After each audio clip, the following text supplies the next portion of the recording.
Bienvenido, bienvenida. Hoy estamos de inauguración en este podcast. Inauguración de una nueva etapa, de un nuevo momento histórico musical para Black Sabbath.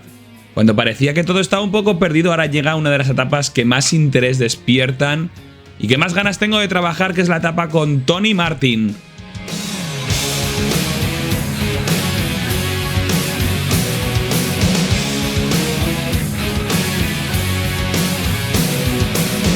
Comenzamos entonces hoy a hablar del disco The Eternal Idol del año 1987, el primero que figuraría como cantante Tony Martin, el cantante después de Ozzy Osbourne más longevo y que más discos ha grabado con Black Sabbath. En concreto, 5, y este es el primero.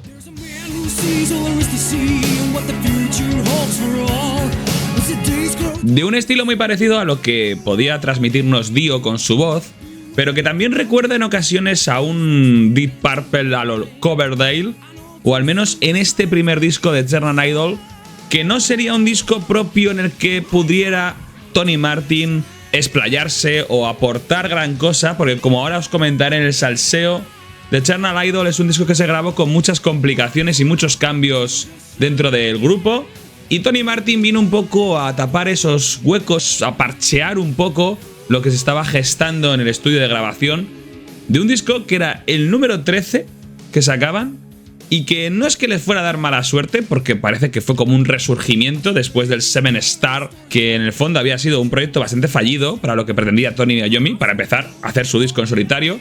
Y este The Eternal Idol del 87, justo el año en que nació vuestro locutor favorito, es un resurgimiento o más o menos al sonido Black Sabbath pesado, sobre todo de la etapa más Dio, y con algunas reminiscencias de ese momento glam metalero que aún seguía pegando fuerte en estos años 80. También es el disco en el que volvería a aparecer por aquí, por la grabación y por los estudios de, en este caso, Tony Iommi como único miembro original del grupo, volvería a aparecer Patrick Meehan. Y sí, es una cosa que a todos y a todas os habrá dejado patidifusos saber que ese personaje volvería a pilotar los mandos de la nave sabbatiana. Tengo que reconocer, como ya os comenté en Seven Star, que pisamos terreno desconocido para mí. Nunca había escuchado antes de Eternal Idol, bastante bienestar musical, creo que tiene canciones bastante buenas, como para empezar. El único single de este disco, The Shining, que ya podéis escucharlo de fondo, con el que se abre el álbum. Y creo que es un disco que con sus más y sus menos consigue recuperar los riffs característicos de Iommi con ese estilo pesado y devolvernos a unos Black Sabbath más primigenios y más en su enfoque natural, alejados un poco de lo que pretendían hacer con el anterior álbum Seven Star.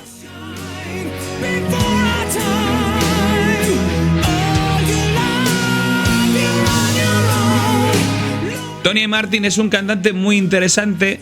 Yo creo que conviene que le pongamos en la mira o en el foco de la historia sabbatiana, porque como digo, muchos fans de la banda no lo consideran alguien que haya aportado mucho al grupo, como si la etapa que hoy inauguramos, la etapa Tony Martin, no debería haber existido, o quizás no la consideran estos fans como propia de la banda Black Sabbath.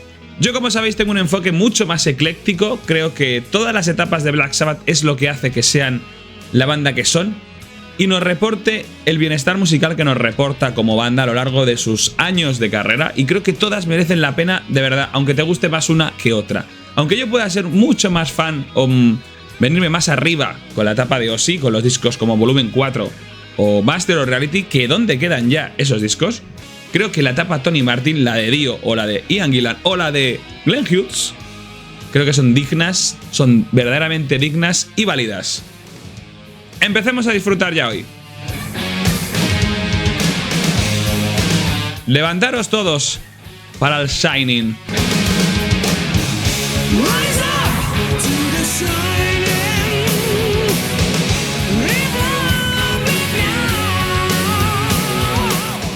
Con este temazo es normal que todos y todas, incluso los que lo vivieron en primera línea en el año 87, pudierais pensar que ahí estaban de nuevo la banda de Tony Iommi, de la cual ya solo quedaba él con sus esbirros, pero a diferencia de Seven Star, este de Eternal Idol iba a traernos una banda un poquito más compacta, con más personalidad, y se iba a ver un poco en la figura sobre todo de Tony Martin, porque Tony Iommi, aunque es el dueño de la música de este disco, parece como que el proyecto ya es un poquito más colectivo de lo que era en Seven Star.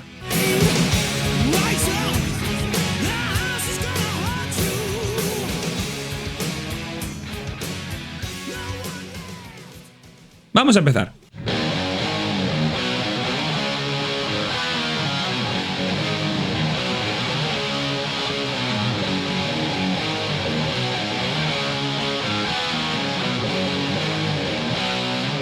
Antes de nada, avisar que esta nueva grabación de la banda marca el fin de una era, que es el trabajo de Don Arden como manager de la banda, lo cual traería problemas porque, como se ha anticipado, el sustituto no iba a ser mucho mejor. Don Arden finalmente acabó como un mafioso y fue encerrado por evasión de impuestos, hasta el punto de que tuvieron que pedir ayuda a las bandas que hacía de management para que juntaran dinero y pudieran pagar su fianza. Un poquito como hacer una colecta por el patrón. Y ahí estuvo Tony Iommi como buen asalariado, o como buen hijo pródigo de Don Arden, recogiendo dinero de su bolsillo para intentar sacarle de la cárcel, en concreto unos 60.000 o 70.000 dólares de esa época. Un dinero que nunca recuperó y que al final fue inútil porque el que fue a la cárcel, aunque no fue Don Arden, fue su hijo David Arden, que vino un poco a tapar los problemas del padre o a hacerse responsable por las malas gestiones, en este caso de evasión de impuestos de su padre. Esto sin duda tuvo que hacer, sino que se rompiera del todo, que la relación que tenía con Sharon Arden, que ya era Sharon Osbourne, se terminara. Y entonces ya podríamos hablar de que tanto Black Sabbath como Ozzy Osbourne, que lo hemos hablado en el episodio especial dedicado a él, girarían un poco en mundos diferentes de management, porque Don Arden ya no estaría al mando de ninguno de los dos proyectos, ni directa ni indirectamente. ¿Y qué hizo Tony Iommi cuando se quedó sin manager? Tony Iommi, que ahora era el líder total y único miembro fijo de Black Sabbath. ¿Recaía sobre sus hombros todo el peso de la banda? Pues no os lo vais a poder creer, aunque ya os lo he anticipado, volvió con Patrick Meehan, sí, la misma persona que en su día le robó dinero a los 4 de Birmingham, que les llevó a juicio cuando le despidieron porque les estaba estafando y que durante muchos años les costó muchos quebraderos de cabeza y mucho malestar personal y musical, quedó reflejado además en el disco Sabotage, porque Patrick Meehan les estuvo fastidiando con abogados, con injurias, con querellas y todo tipo de cosas para poder quedarse con el dinero que en el fondo habían ganado los 4 de Birmingham. Bueno, pues Tony Iommi, después de unos 10 años de estos eventos, decidió que era una muy buena idea volver con Patrick Meehan. De verdad, yo no sé este hombre en qué estaba pensando. Ahora veremos más cosas.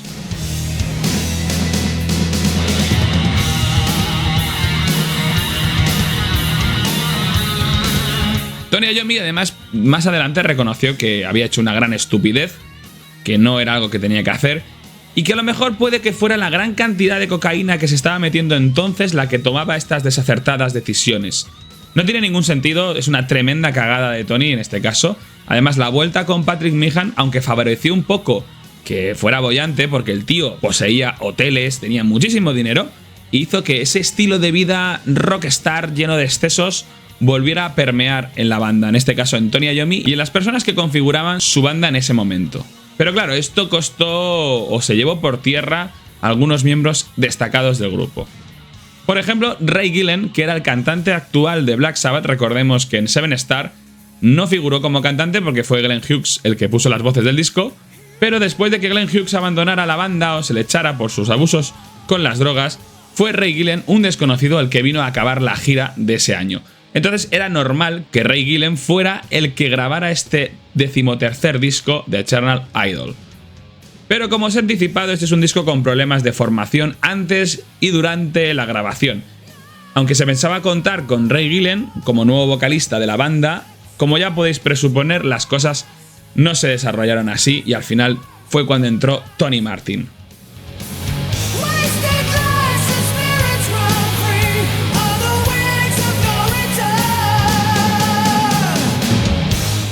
La banda como tal, la que entró a grabar este 13º disco, este The Eternal Idol, fue Ray Gillen a las voces, Eric Singer a la batería, Geoff Nichols, esbirro número 1 a los teclados, Tony Iommi a la guitarra y Dave Spitz al bajo. Pero esta formación sería inestable y aunque grabarían lo que viene siendo el disco, luego habría que reparar destrozos para la gira que vino posteriormente. A diferencia de lo que os comenté en el especial de Ozzy, el cual no reconocía los créditos de los artistas que trabajaban con él, aquí sí que se reconocieron créditos de participación y composición de algunos artistas en este disco de Eternal Idol. Y lo más curioso es que justo en este momento entró a trabajar con Black Sabbath uno de esos miembros de Ozzy Osbourne a los cuales no se les había reconocido los derechos de autoría de ninguna canción, que fue Bob Daisley, y del que hablé en el episodio especial anterior de Ozzy Osbourne. Bueno, pues Bob Daisley vino un poco a reparar la marcha que hizo Dave Spitz en un momento dado de la grabación, y fue a grabar las líneas de bajo de Dave Spitz, porque como sabemos Bob Daisley es bajista y ha trabajado con Ozzy, pero aquí justo es el disco en el que toca el bajo con Black Sabbath. Y además, como Bob Daisley tiene muy buena mano con el tema compositivo, se le atribuyen los créditos de algunas canciones, aunque hubo que esperar un tiempo, porque en un principio el disco tal y como salió de Eternal Idol, las canciones fueron acreditadas sobre todo a Tony Iommi y a Geoff Nichols, obviamente. Pero en posteriores ediciones se ha reconocido el trabajo compositivo de Bob Daisley, sobre todo con las letras, algo que vemos que generalmente Tony Iommi no se suele encargar. Entonces en este disco las letras son de Bob Daisley, de Ray Gillen, que también participó en la composición del disco, y de Geoff Nichols, y la música entera de Tony Iommi.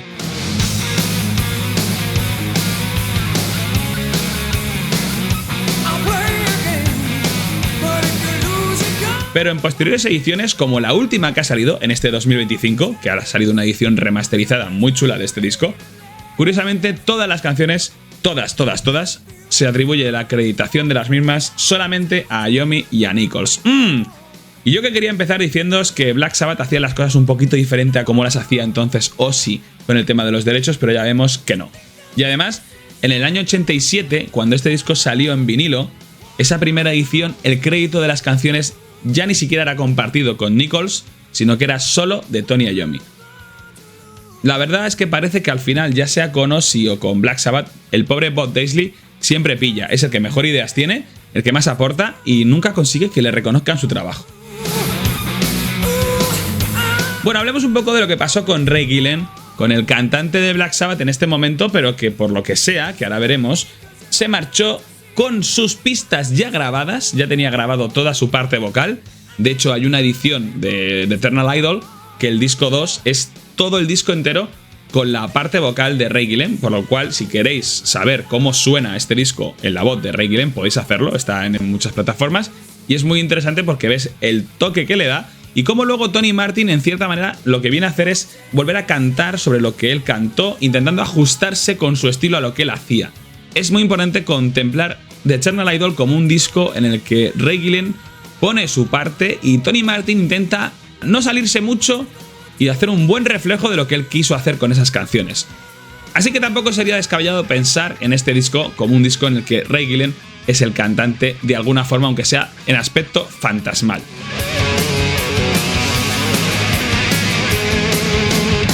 Tony Iommi comentaba que Ray Gillen no era capaz de tirar con las canciones en el estudio, como que le costaba. Recordemos que Ray Gillen era novato, que venía de tocar en conciertos pequeños, que era muy desconocido. Había aparecido un poco en la banda porque Dave Spitz le había recomendado a Tony Iommi, pero en un momento de crisis vital cuando tuvieron que echar a Glenn Hughes.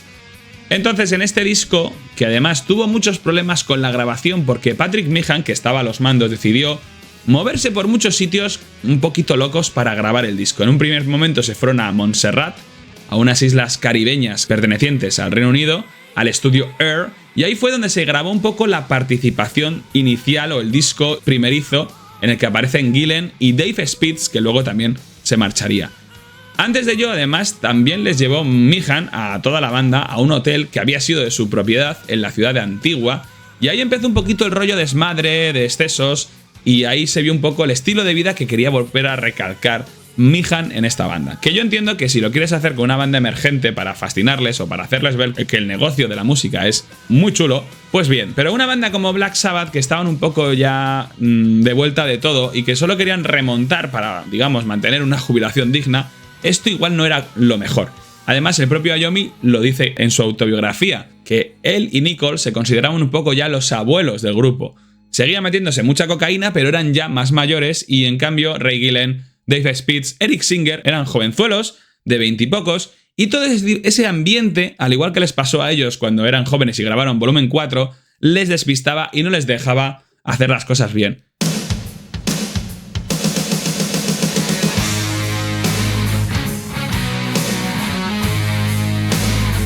Así que los resultados en estudio igual no eran los deseados, igual hubo problemas. También se comenta que el productor de este disco, que fue de nuevo Jeff Glicksman, el productor del anterior, de Seven Star, no le gustó mucho cómo funcionaba Ray Gillen y cómo eran sus resultados en las pistas de grabación.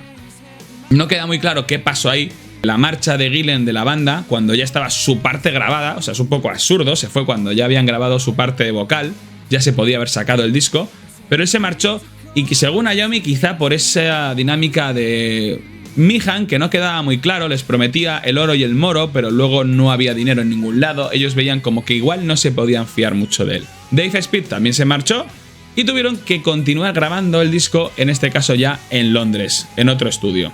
Lo de Jeff Glicksman como productor también es interesante porque aunque fue contratado para continuar el trabajo que había hecho en Seven Star, dio algunos problemas porque no le gustaban las aportaciones de Gillen, como ya hemos dicho, con las letras, y esto acabó un poco quemando también a la banda hasta el punto que al final, cuando ya tenían el material grabado y querían regrabarlo en Londres con Bob Daisley y con otro cantante, decidieron largar a este productor, a Jeff Glicksman, y contratar a otro. En este caso contrataron a un productor que había estado trabajando con The Jam, el grupo mod, más o menos inglés, que era Big Coppersmith Heaven, y también con Chris Sangaris, un nombre muy raro, no lo sé pronunciar, y que era un conocido de Iommi y de Jeff Nichols, con el que habían formado incluso un proyecto paralelo llamado Team, o sea, Sangaris, Iommi y Nichols, donde hacían sesiones de jam. Y estos dos productores vinieron un poco a completar las sesiones de grabación en Londres. Lo curioso es que Tony Iommi siempre dice que el primer productor, Jeff Glicksman, no quería contar ni con Gillen ni con Spitz, y que por eso le largaron para contratar a otros productores, pero la situación fue que ni siquiera Gillen ni Spitz siguieron en la banda y sus pistas no son reconocidas, fueron de nuevo regrabadas. ¿A qué os recuerda esto? Sí, un poquito a lo que hizo Ozzy con Bob Daisley y con Lee Chris Lake, pero aquí lo que pasa es que decidieron, ya que no estaban en la banda y que no iban a seguir, pues buscar a alguien que volviera a grabar sus partes.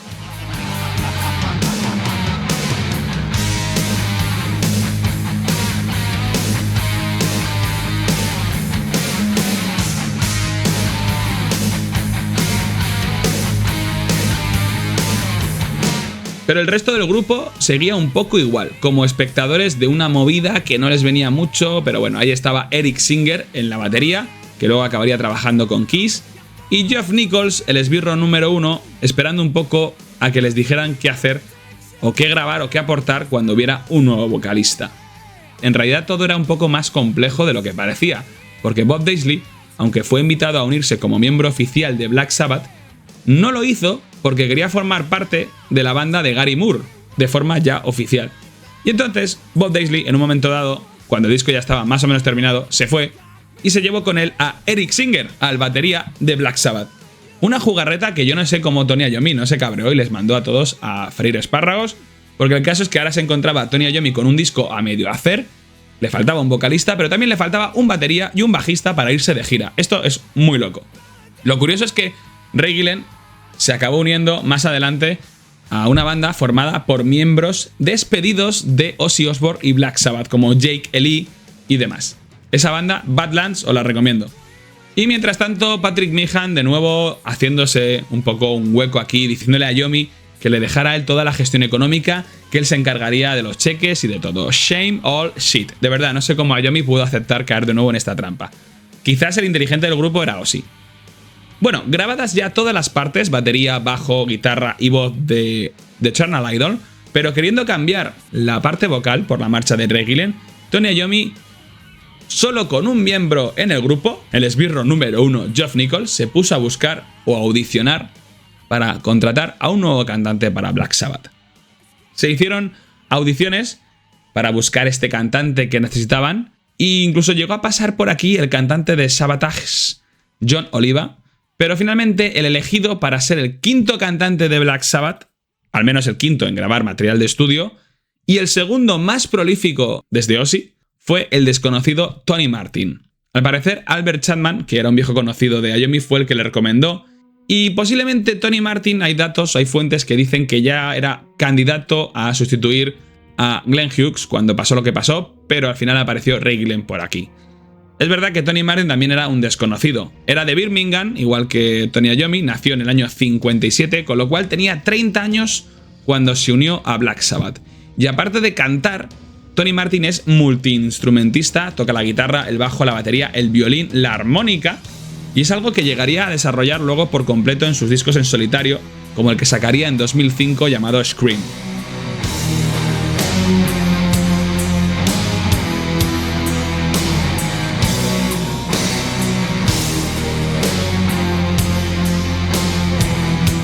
Tony Martin a menudo ha sido menospreciado como cantante de Black Sabbath, incluso he llegado a escuchar que su paso por la banda es el anti-Sabbath, o que su etapa no es considerada como realmente una etapa de Black Sabbath. Pero como vamos a descubrir en todos los episodios dedicados a los discos que grabó con la banda, ni mucho menos. De hecho, para mí ha llegado a desarrollar una carrera de vocalista de la banda a la altura de la de Dio y de la de Ozzy.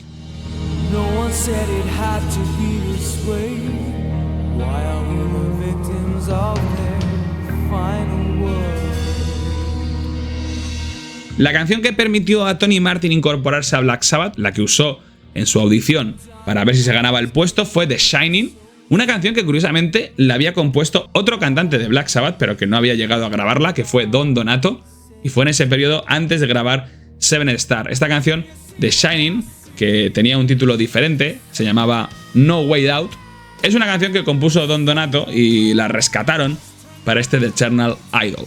Tony Martin consiguió el trabajo, grabó las partes de voz que tenía Ray Gillen ya grabadas, o sea, grabó su trabajo encima del de otro, se ajustó mucho a lo que él quería y no pudo traer muchas ideas nuevas, pero sí que hay un par de canciones que luego saldrían en una edición posterior con temas extra, con outtakes, en la que sería acreditado como compositor porque serían aportaciones suyas, que serían las canciones Some Kind of Woman, que además acabaría siendo el lado B del single The Shining y que fue coescrita con Geoff Nichols, y la canción Black Moon, que también acabaría como lado B del single The Shining. Una vez grabadas las partes de Tony, el disco estaba listo para salir del horno, después de un año cocinándose, oh sorpresa, y aquí volvió a aparecer Dave Spitz por el lugar, con la idea de reengancharse al proyecto, quizás se había arrepentido, y también apareció un viejo conocido del grupo, que fue Beth Bevan, el batería de la Electric Light Orchestra, que había sustituido a Bill Ward en la gira de Born Again. De hecho, Beth Bevan tiene acreditados algunos juegos como de percusión en una de las canciones del disco, luego lo hablaremos. Y con estos cambios, con Beth Bevan a la batería, Dave Spitz al bajo, Geoff Nichols al teclado, Tony Iommi a la guitarra y Tony Martin, el segundo Tony del lugar, pero con Y, a las voces, se rearmó Black Sabbath para la gira del año 1987. Bueno, el disco, concretamente, The Eternal Idol, fue grabado entre los meses de octubre del 86 y marzo del 87. La verdad es que se tomaron, como ya os he dicho, su tiempo en varios estudios. Y bueno, es gracioso lo de la vuelta a Londres, porque Tony Iommi llevaba años esquivando lo de grabar en Reino Unido para ahorrar gasto de estudios, por un lado, y por otro lado por temas fiscales, algo que al acabar este año 87 le reportaría problemas graves, el tema de sus gastos o sus evasiones fiscales. Pero aquí se volvió a grabar en el país de origen, concretamente en Londres, y el disco fue publicado el 1 de noviembre del 87 en UK y el 8 de diciembre en USA. O sea, bastante tiempo después entre una fecha y otra, y es curioso porque con este disco, lo vamos a ver luego, se abandona un poquito el éxito estadounidense, en el punto de que el disco no vendió mucho en ningún lado, pero no tuvieron ninguna fecha de gira en Estados Unidos. Y esto es llamativo porque Black Sabbath llevaba vendiendo discos más en Estados Unidos que en UK desde siempre, básicamente desde que empezaron. Y ya aquí en el Eternal Idol vemos que el abandono de la línea comercial estadounidense es total. Este fue el último disco de Black Sabbath para el sello Warner Records y Vertigo, que trabajaba en Estados Unidos y en Reino Unido respectivamente, hasta la salida de su disco 13, más adelante con la vuelta de Ozzy. Los siguientes discos de Black Sabbath a partir de ahora saldrían con la compañía IRS Records o IRS Records. ¿Por qué esta ruptura con el sello Vertigo? Bueno, lo veremos en el siguiente episodio dedicado al siguiente disco, Headless Cross. Del disco de Eternal Idol solo se extrajo un single, The Shining, que fue sacado en el año 87, que además fue grabado un videoclip muy curioso, porque en ese videoclip aparecen todos los miembros de esta alineación del 87, pero no aparece a la batería Beth Bevan, porque dejó el grupo por un tema más o menos personal que ahora os contaré. Y en este videoclip aparece el batería de The Clash, Terry Kimes. Curioso, ahora os contaré el motivo. En la versión del año 25, de hace muy poquito, de este mismo año, remasterizada y ampliada, este disco de Eternal Idol incluye 2 temas que os he dicho que acabaron de cara B del single The Shining, que fueron Black Moon y Some Kind of Woman. Y de hecho Black Moon es una canción que aparecería en el siguiente disco de Black Sabbath, Headless Cross, y en esas toca el bajo Dave Spitz, y además fueron escritas, como os he anticipado, por Tony Martin. Tony Martin siempre dijo que no pudo aportar nada como compositor a este proceso creativo, porque su parte ya estaba determinada, él solo cantó y ya está, pero eso no quita para que tuviera ideas para los siguientes discos y ya empezara un poco a fluir. Con lo cual en este disco, como miembros, personal y créditos, tenemos a Tony Martin a las voces, Tony Iommi a la guitarra, Geoff Nichols al teclado y al bajo en la canción Black Moon, que era la cara B, Bob Daisley al bajo y Eric Singer a la batería. Es el último disco en el que participaría Eric Singer como batería y el primero y único en el que Bob Daisley, bajista de Ozzy, tocaría con Black Sabbath. Además tenemos la voz de Ray Gillen haciendo unas risas siniestras en la canción de Nightmare y Beth Bevan aportando percusión de cimbales y demás en el tema Scarlet Pimpernel. Un tema instrumental muy cortito de estas que hace Iommi, pero que casi es imperceptible la aportación de Beth Bevan. Pero bueno.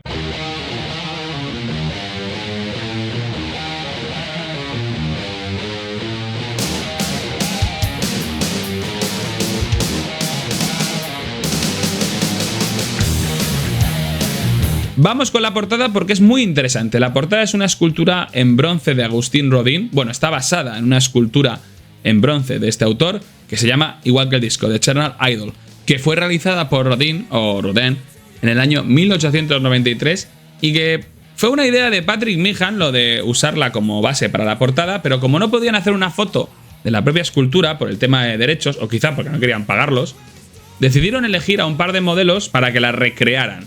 Y para ello tenían que estar desnudos y pintados totalmente entero todo su cuerpo de pintura de bronce.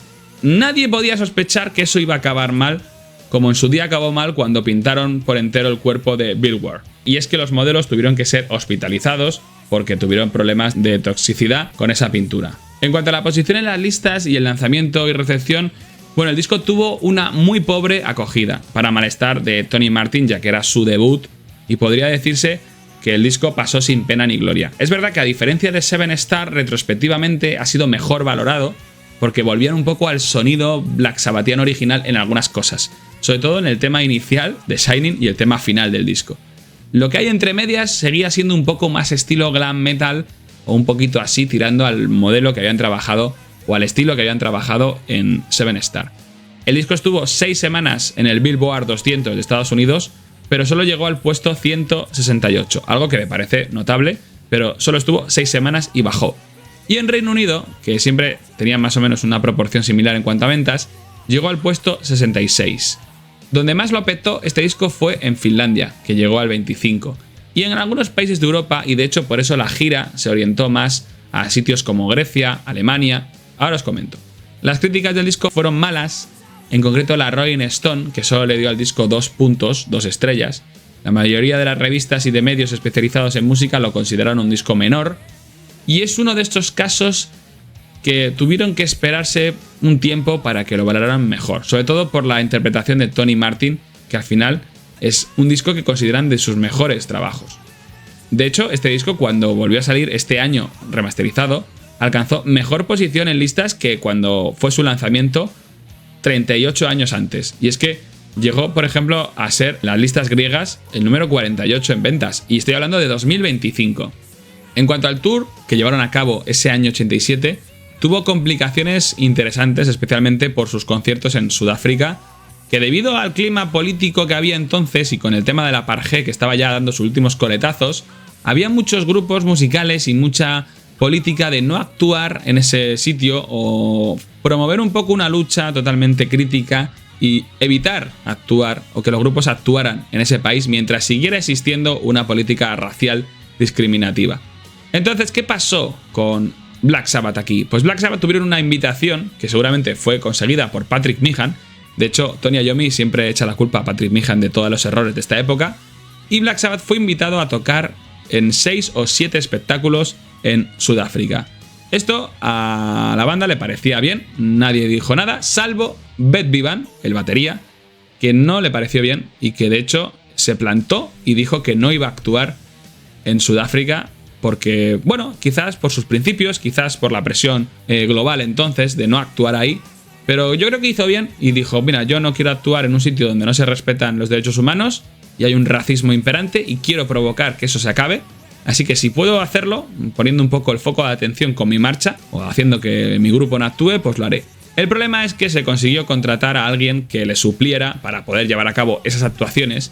Y lo más interesante de toda esta historia es que la persona que contrataron para actuar y para evitar esta pequeña huelga o strike de Beth Bevan fue Cherry Kime, el batería del grupo punk The Clash, que al parecer era muy, pero que muy punk, pero no tan punk como para no apuntarse a este tema. Esto es una opinión personal, yo creo que cada uno puede tener la suya con este tema, pero yo creo que al final Beth Bevan actuó conscientemente y responsable con sus principios, igual que Tony Iommi y el resto lo hicieron con los suyos, pero me parece muy curioso que Terry Kime, de un grupo tan combativo como The Clash, no le pareciera mal hacer eso.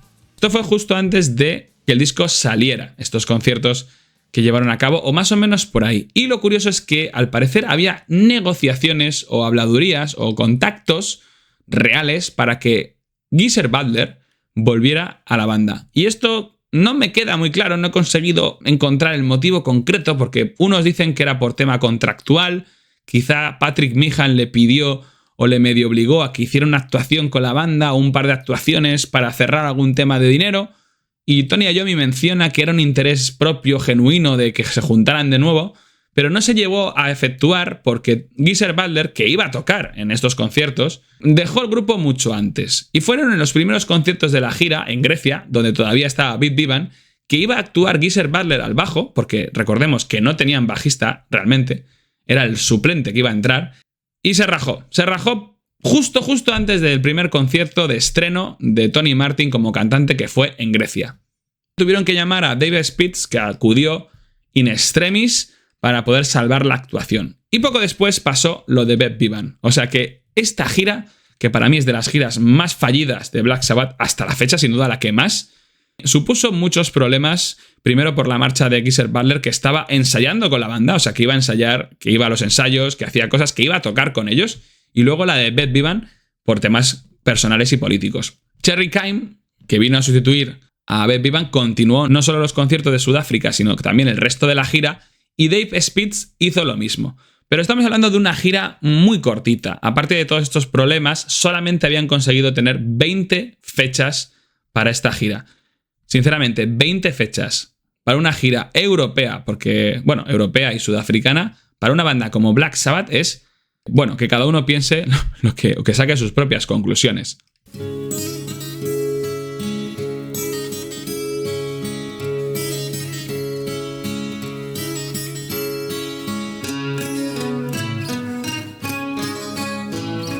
Y además fue una gira en la que no tuvieron ninguna actuación en Reino Unido ni en Estados Unidos. Y en Reino Unido tenían una programada en el Hammersmith Odeon de Londres, pero hubo que cancelarla. Pero es que en Estados Unidos ni siquiera consiguieron que el famoso Patrick Meehan, que les iba a sacar de la miseria, si es que les hacía falta, les consiguiera una maldita fecha, una bloody date o un bloody show en Estados Unidos. La gira de Seven Star fue un desastre por el tema de Glenn Hughes y sus problemas con las drogas y su escapada. Y recordemos que en Born Again también hubo escapada, en este caso de Bill Ward, y anteriormente siempre había habido alguna cosa que había dificultado las giras. Pero la gira del año 87 sin duda es la gira de Nadie quiere bailar con Black Sabbath. Se quedaron solitos Tony Iommi, el esbirro número 1 y el nuevo esbirro número 2, Tony Martin. A la vuelta de la gira tuvieron que pensar qué hacer, y lo que pensaron fue grabar una segunda parte de este de Eternal Idol, que sería Held Cross, el disco del año 89 del que hablaremos en el próximo episodio. El disco de Eternal Idol tiene una duración de 43 minutos y 24 segundos y os recomiendo que escuchéis tanto las versiones antiguas como las nuevas. Aquí vamos a trabajar con la antigua, con la que no está remasterizada, pero para que veáis que suena bastante bien. Todas las canciones fueron compuestas, la música por Tony Iommi, al menos así figura la acreditación más oficial, y las letras fueron de Bob Daisley, Ray Gillen y Geoff Nichols.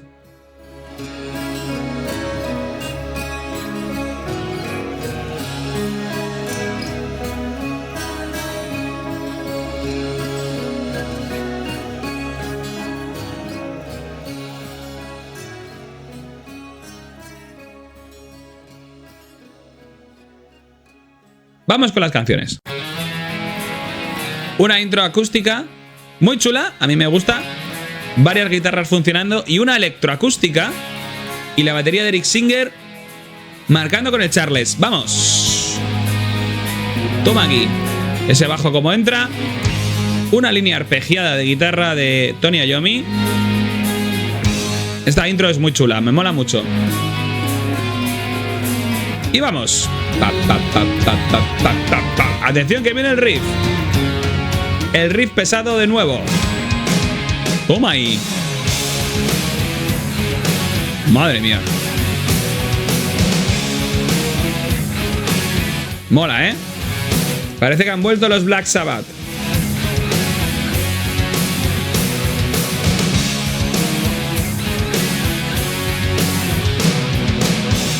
Ahora hay una parte un poquito tranqui, como la época de Dio, y vais a escuchar a Tony Martin. ¿Cómo entra el colega? Mira.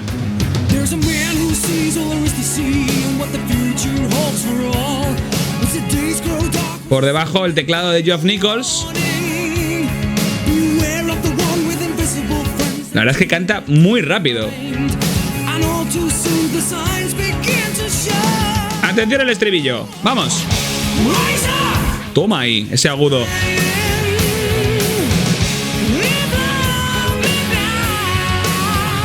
Vamos otra vez. Doble voz, aguda y la de Tony Martin. Seguramente los coros son suyos. A mí en esta canción me recuerda bastante a Dio. Creo que intenta imitar un poco ese estilo y además aquí solo sonando el bajo y la batería es un poco ese estilo Black Sabbath. Toma ahí, cómo está Geoff Nichols apañando la canción. Aquí lo que se echa un poco en falta es a Iommi jugando. Es verdad que el riff ha vuelto y que mola, que está ahí, pero se le echa en falta un poco a nivel guitarrero, porque está solo en los estribillos. Mirad otra vez. Rise Up. Otra vez.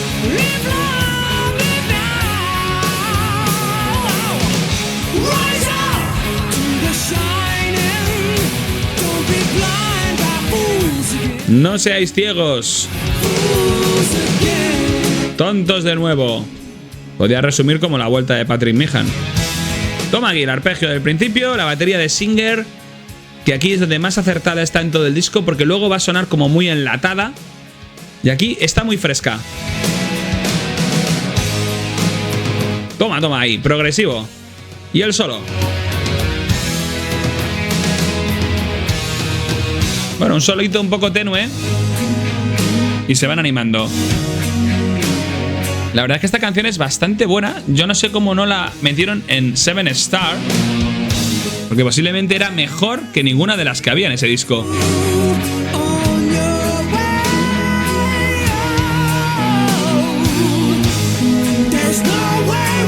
Toma ahí, doble voz. No hay otro camino que nacer para brillar. Hemos nacido para brillar. Después de nuestro tiempo, toda la vida, estás solo. Una carretera solitaria, perdido en un tiempo. Deja que la luz guíe tu camino. Hacia el trono de oro es el único camino.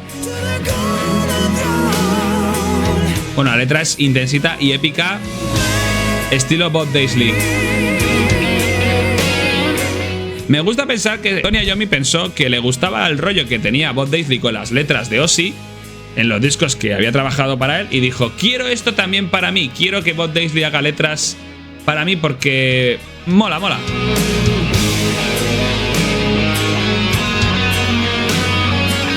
Bueno, aquí hay dos guitarras funcionando, Una haciendo un riff muy suave por el canal izquierdo y la del solo. Y mientras el efecto ambient del teclado de Geoff Nichols. Otra guitarra ahí. Madre mía, esta parte es muy buena, ¿eh? Y mirad cómo cambia el riff. ¡Toma!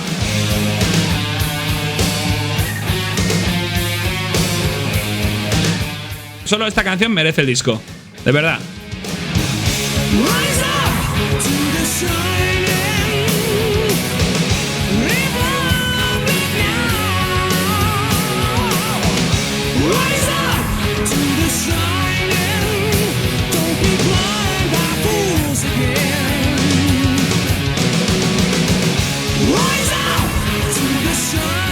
Bueno, ¿qué os parece Tony Martin? ¿Cómo se maneja?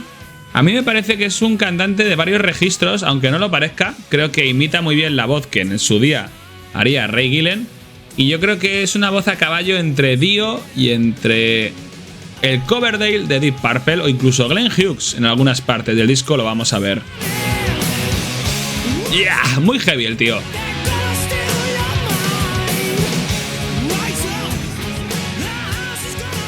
Claro, lo curioso de todo esto es que no hay una voz similar a la de Ozzy en ninguno de los cantantes que volvieron, para mal o para bien. Nadie ha conseguido seguir esa línea de agudos que marcó nuestro amigo que se comió la cabeza del murciélago.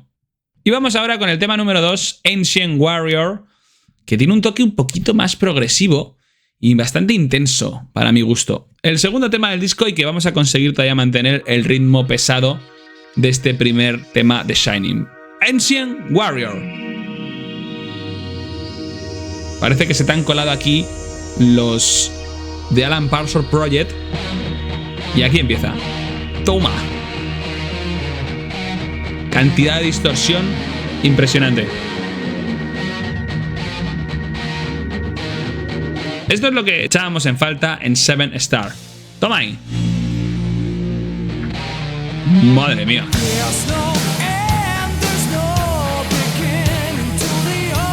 También suena un poquito aquí Tony Martin como el cantante de Symphony X. Grupazo de metal progresivo, lo recomiendo. Suena muy parecido al cantante de Symphony X, Symphony X.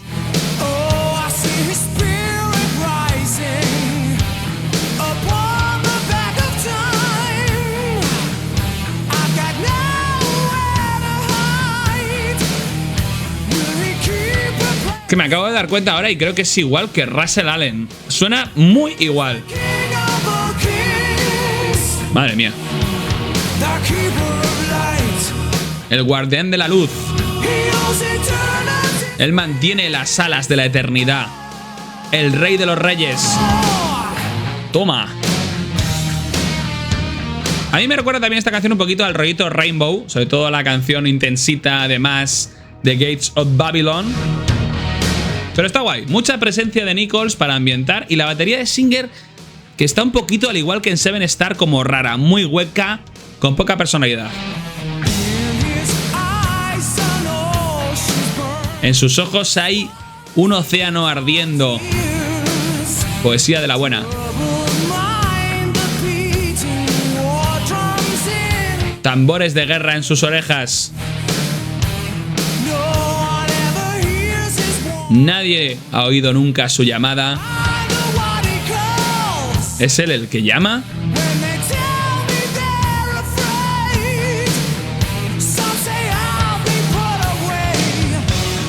Otra vez el estribillo. Mucha intensidad.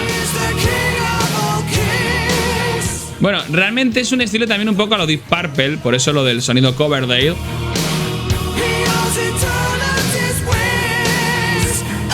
Toma ahí.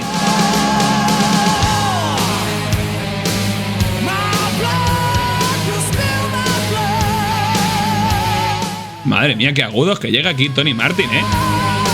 ¿Cómo mantiene ahí la voz? Toma aquí esta parte. ¿Ves? La batería de Singer suena como... no me convence mucho.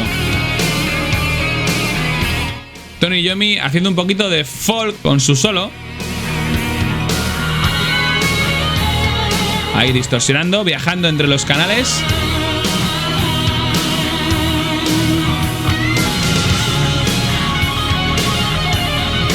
El bajo no lo podéis percibir mucho porque hay muchas capas de teclado de Geoff Nichols, pero está haciendo un sonido constante. Bob Daisley era un buen bajista, ¿eh? Muy poco efectista, de hacer pocas virguerías, pero bien. Toma aquí.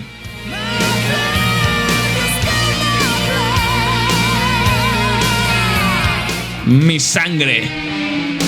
Toma. La verdad es que es una canción un poco plana, todo hay que decirlo. A mí por eso digo que me recuerda a Gates of Babylon, porque es el tipo de canción que hay mucha intensidad, pero no va mucho más allá de esa intensidad. No la reduce, no la amplía. Por eso digo que es un poco plana. Vamos a la parte final.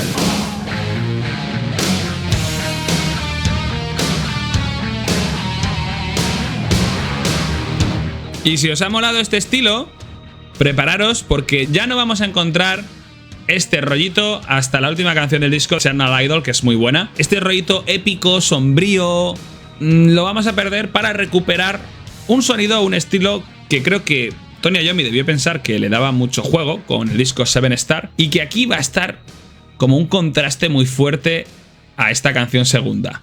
Y para ello vamos a escuchar la canción número 3, Hard Life to Love. Toma ahí. Hard Rock ha vuelto. Aquí una batería que sonara solo los timbales estaría guay. Madre mía. El bajo aquí es todo, ¿eh? Y el riff de Iommi. Y la letra va a ser un poco estilo como las que hacía Ian Gillan. Vivir rápido, vivir a tope. Toma ahí. Los amigos se vuelven extraños cuando estás fuera de control.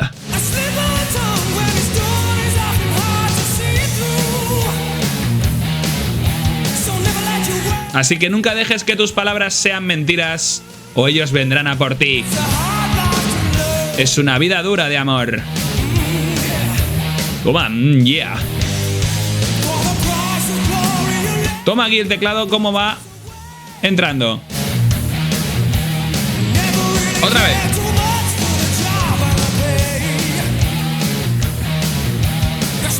Es un ejemplo de esta canción del rock estilo Glenn Hughes del anterior disco de los Sabbath. Y los agudos de Martin están aquí muy bien. Se nota que se ajustó mucho a lo que le pedían en todas las canciones. Atención porque ahora hay un puente muy chulo y muy rápido después de este segundo estribillo. Mira. Toma.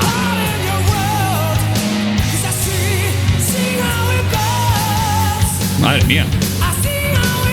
Venga, que va, que va.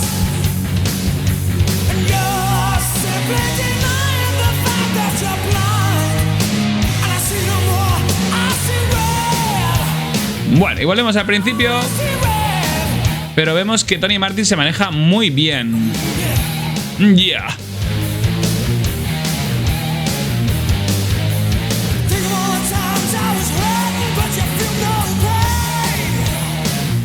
Pensando en todo el tiempo en que fui herido, pero tú no sientes dolor.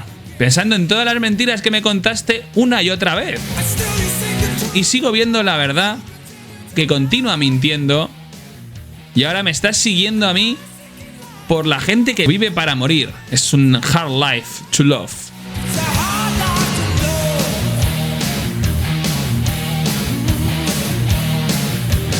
Toma.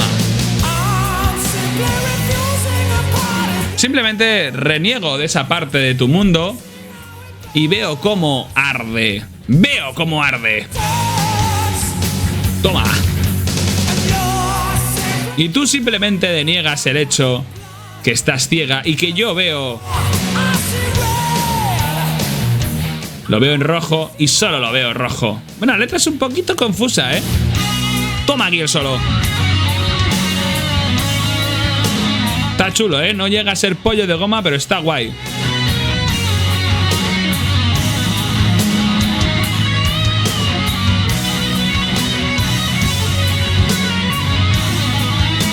Yo creo que esta canción es muy pegadiza, tiene un riff muy chulo y debería haber sido single, porque sin duda habría tenido una muy buena acogida esta canción. Toma. Y ahí, el riff.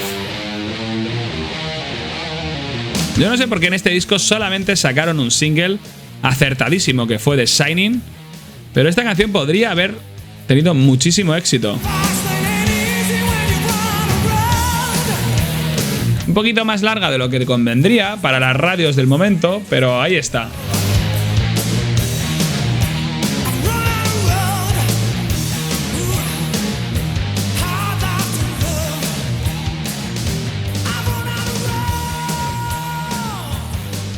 Bueno, y si os ha molado el rollo, porque como veis hemos cambiado de estilo totalmente, hemos vuelto a un estilo un poquito más hard rockero, glam metalero, vamos ahora con la canción número 4, Glory Ride, con la que se va a cerrar la cara A del disco. Toma, súper pesada, súper heavy, súper bien.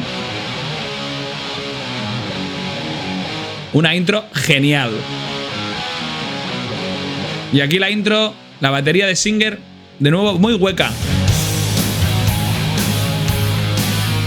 Un bajo genial, un riff estupendo, mucha distorsión, creando ambiente con Nichols. Yo la batería la veo bien, abriendo el Charles para crear efecto, pero hueca. Muy hueca. Toma ahí. Aquí Martin de nuevo muy en clave Ronnie James Dio. Aunque también al estilo Coverdale. Muy años 80.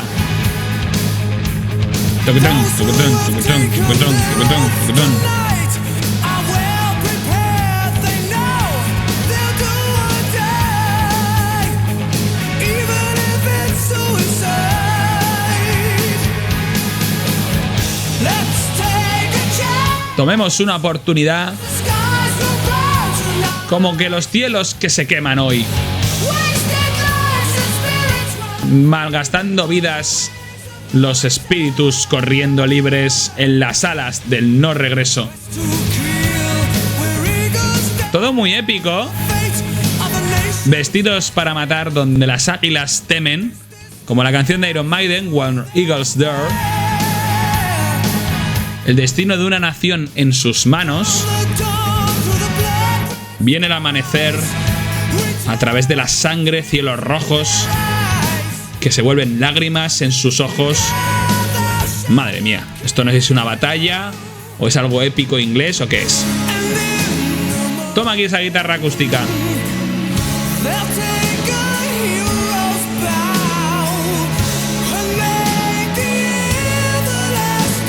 Bueno, es una parte lenta con la acústica de Ayomi.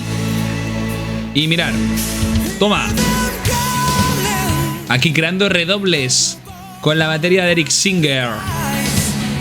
Toma aquí, cómo suena el riff bajito ahí. Toma ahí. La voz de Martin. Toma. Si hubiera habido una mejor producción del sonido de la batería, hubiera quedado fenómeno. Toma solo. Distorsión, es el primer solo de Ayomi más propio dentro del disco.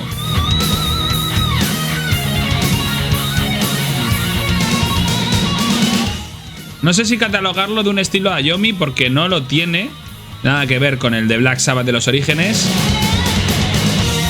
Y mirad esto. Aquí jugando con dos guitarras.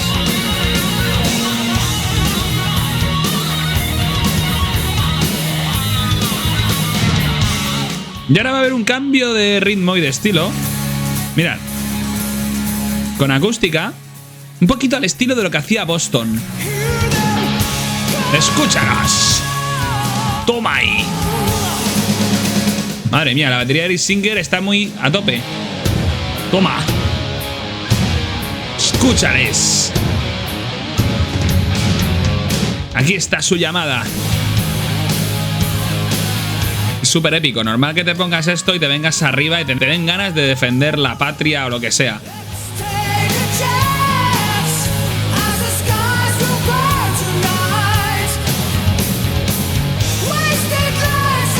La verdad es que la voz de aquí de Martin en agudos está increíble.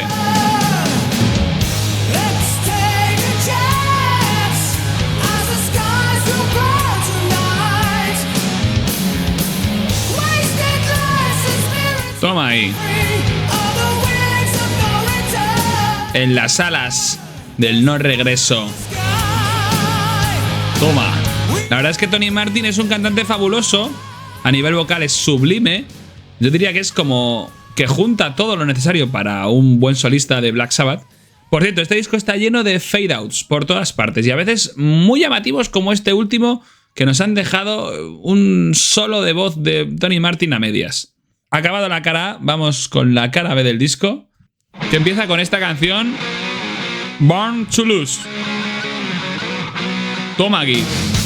Ha vuelto el hard rock otra vez.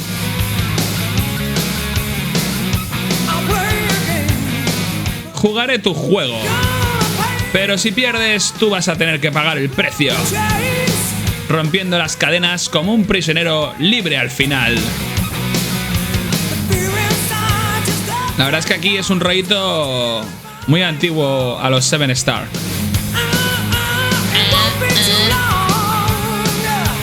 Toma ahí.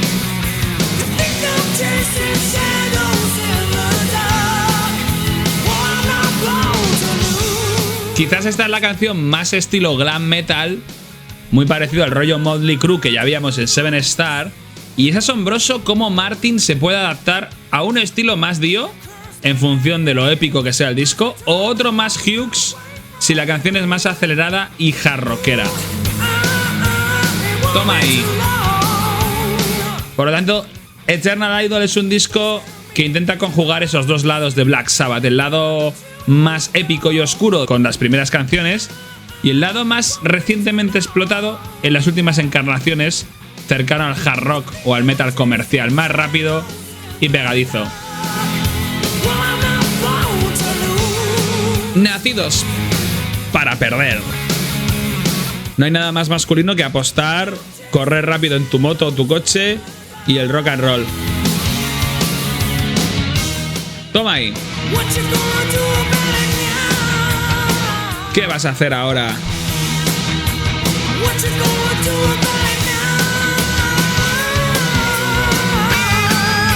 Venga, un solo. Súper agudo, muy estilo ochentero.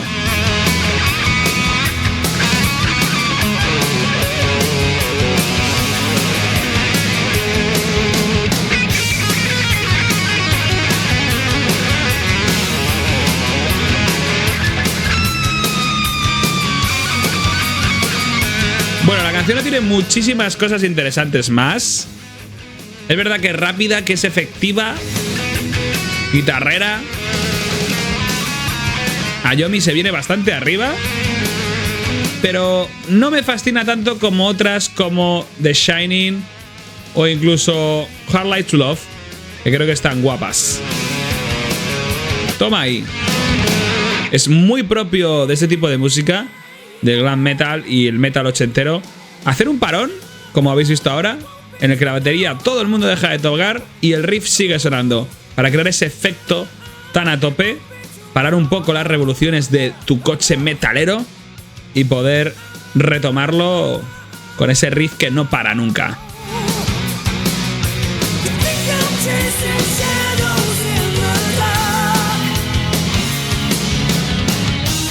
Toma. Y de nuevo, mirar, parece que la canción sigue, pero no. Van a meter un fade out aquí.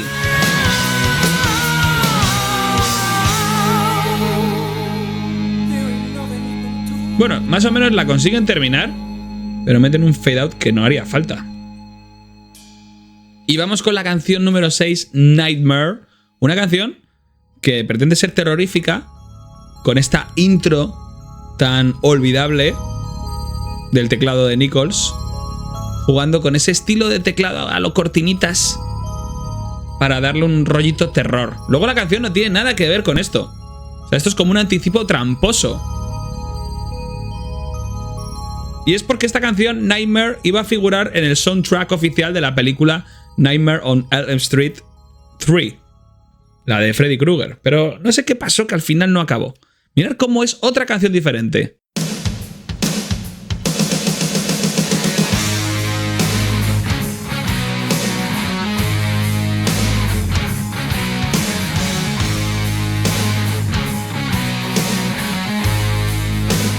Una canción además que suena totalmente Rainbow. Cierro mis ojos y empiezo a soñar. Veo una visión con alas.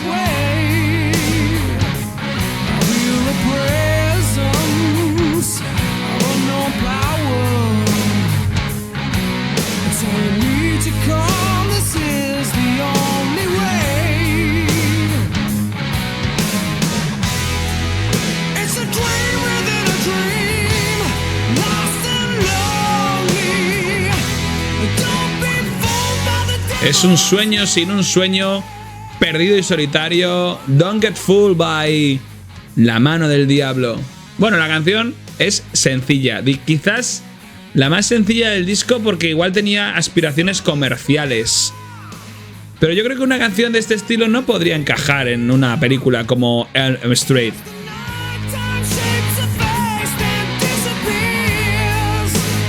La canción se vuelve más interesante más adelante y os voy a llevar porque esta parte es más facilona. Mirad esto. El riff está ahí en el canal izquierdo, marcando. ¿Batería? Toma. Risas maquiavélicas de Ray Gillen. Ahí está, Ray Gillen, riéndose en tu cara. Otra vez. Vamos ahí con el riff. ¡Pam! ¡Pam! ¡Pam! ¡Toma ya! Esta parte sí que mola, sí que es terrorífica metalera a la vez. Parece que te persigue Freddy Krueger. En tus ojos el diablo, su espíritu se alza. Cegado por la oscuridad, vas a caer.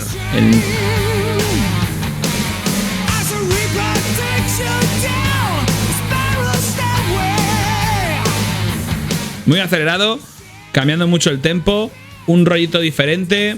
Esto es lo que molaba de Black Sabbath en los principios, como dentro de una canción había muchas canciones, y es algo que se ha perdido desde que llegó Dio. Quizá por hacerlas un poco más sencillas, o dentro de un heavy más convencional, se ha perdido esa esencia, y aquí es normal porque solo tenemos con nosotros a Tony Iommi, de los 4 de Birmingham. Y precisamente en este disco lo que yo más destaco es este buen hombre que canta. Tony Martin. Toma ahí.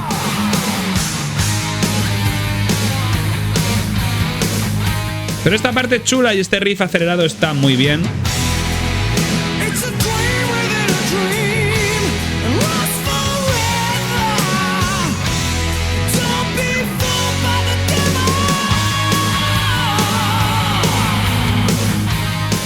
Igual no merecía estar en Nightmare on Elm Street 3, que ahora mismo no recuerdo cuál es, y mira que he tenido interés siempre en esa saga, pero yo creo que es una canción que igual podía haber funcionado como single en radios un poco más alternativas. ¡Toma ahí!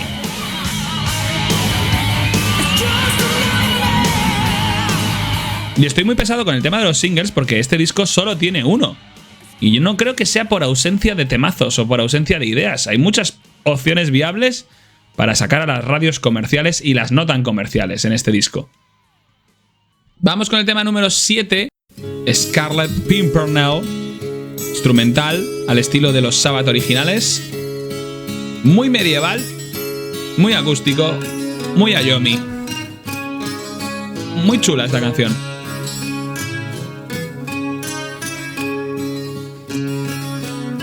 Dos guitarras muy subidas, sobre todo la del canal izquierdo, y un sonido etéreo que va a entrar de Geoff Nichols. Ahí entrando, como bruma, como voces medievales, coros fantasmales.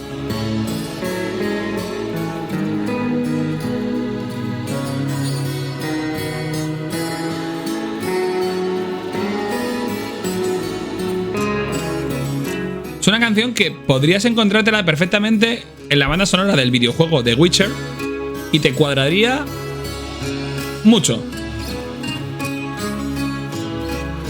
Es una canción corta de 2 minutos, está acreditado tocando un overdub de cimbales Beth Bevan, pero yo no lo consigo encontrar.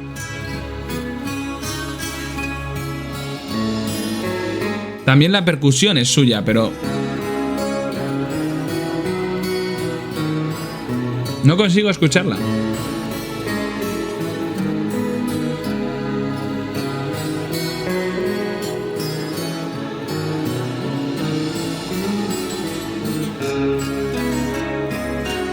Una canción chula. Yo creo que lo que le faltaría a estos Black Sabbath era proporcionar más temas de este estilo, que en el fondo están muy en clave con lo que hacían al principio con esos instrumentales.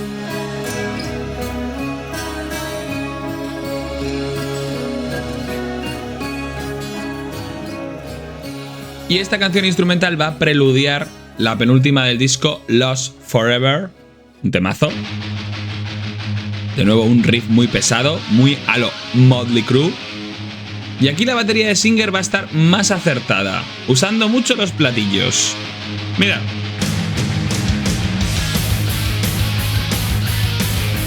Aquí gana mucho espacio sonoro el Charles abierto de la batería de Singer. Y vamos para allá. Toma ahí los platillos. Toma.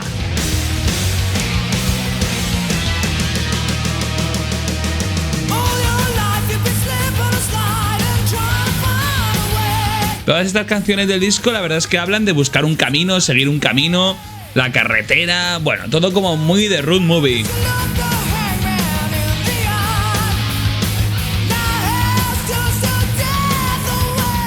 También está el diablo en muchas de las letras.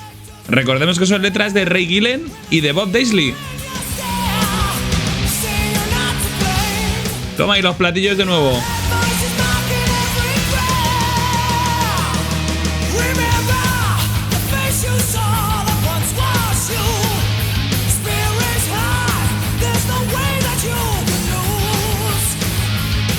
Toma ahí el riff. Es un riff muy el rollo Seven Star. Muy acelerado. Y el bajo. Y la batería quizá la más acertada en cuanto a producción del disco. También suena muy Dio. Esto me recuerda mucho a algunas partes de Heaven and Hell.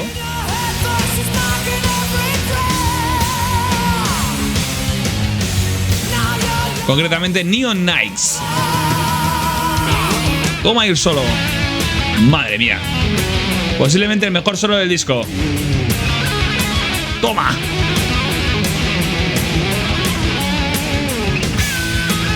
¡Guau! Muy jarroquero y con una base de guitarra pegadiza. Dale más platillos, Eric Singer. Toma. Una canción que se queda o se hace muy corta. Lost Forever.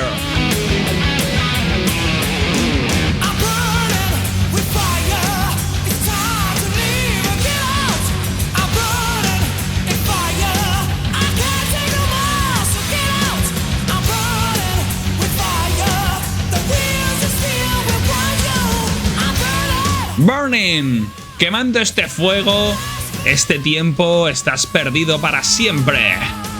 Toma ahí.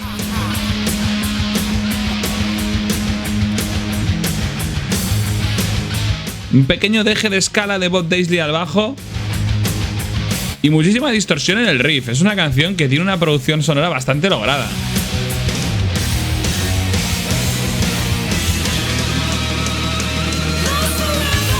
Toma.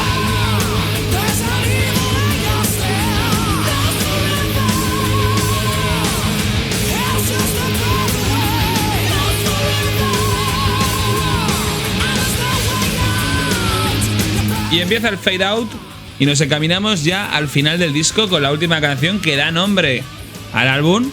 La única diferencia entre esta canción y el disco, que el disco se llama The Eternal Idol, y esta última canción simplemente se llama Eternal Idol, sin el D. Quizás la canción que más recuerda a la primera, en el estilo épico y pesado, y entonces hace como un cierre muy digno porque hace una especie de giro total copernicano con la primera canción. Eternal Idol, la número 9 y última del disco.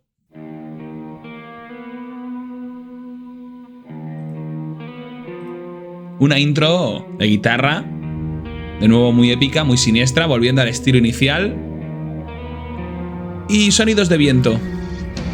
Sabemos que le gusta mucho a Geoff Nichols crear esos espacios. Eric Singer golpeando. Creando ambiente, subiendo. Vamos para allá. De nuevo ese riff pesado, pero ahora para cerrar, como una outro. Esto es muy Black Sabbath. Y recuerda un poco a lo que pretendían hacer con el 13, con el disco en el que volvió Ozzy, que llegaremos a analizar más adelante.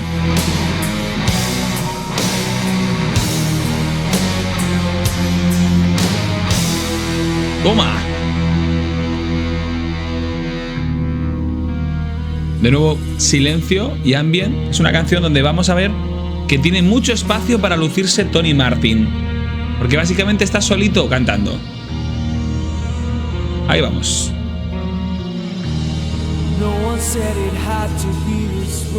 De nuevo, nadie dijo que tendría que ser de esta manera.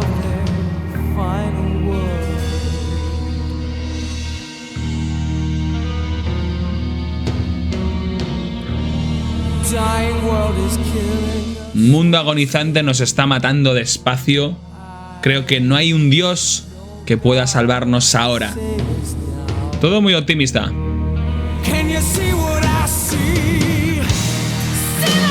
¡Toma!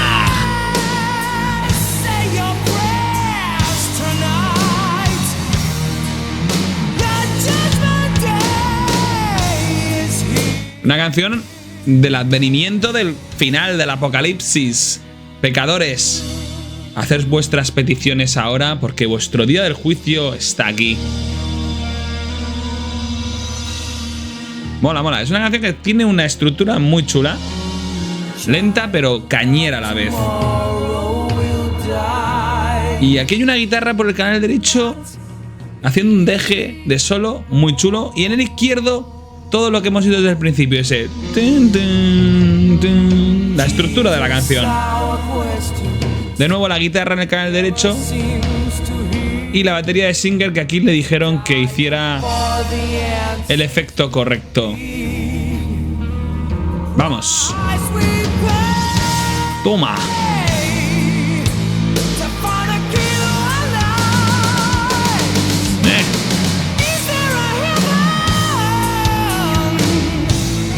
¿Es esto el cielo o esto es el infierno?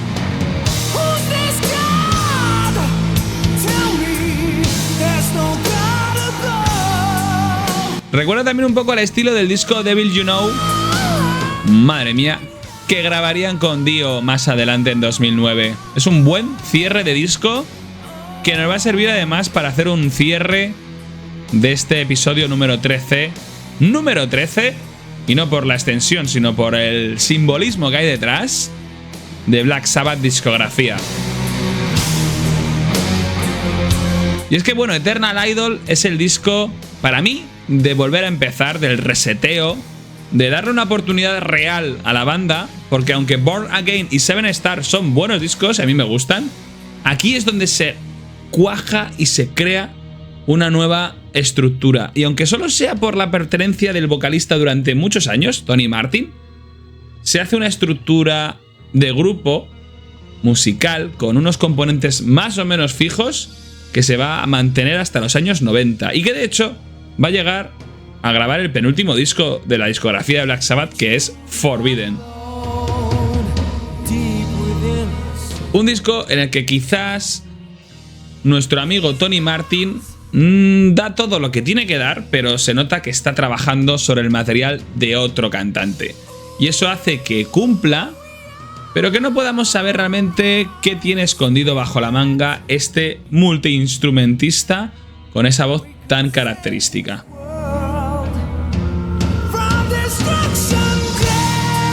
Un disco en el que además Geoff Nichols destaca que tenemos la colaboración de Bob Daisley con las letras y al bajo, que hace que esas letras ganen en epicidad y en ambigüedad, digamos, cultural, no sabemos a qué se refiere, recuperando ese misticismo característico de los Sabbath con las letras de Geezer Butler.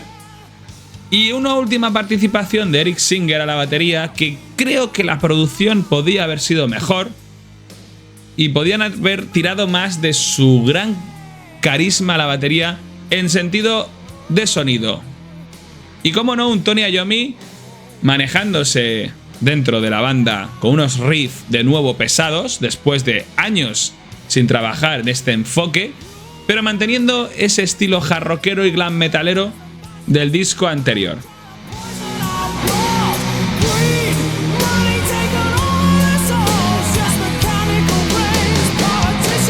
Espero que hayas disfrutado mucho con este reseteo con Tony Martin y nos vemos dentro de muy poco para seguir hablando de él y de la banda.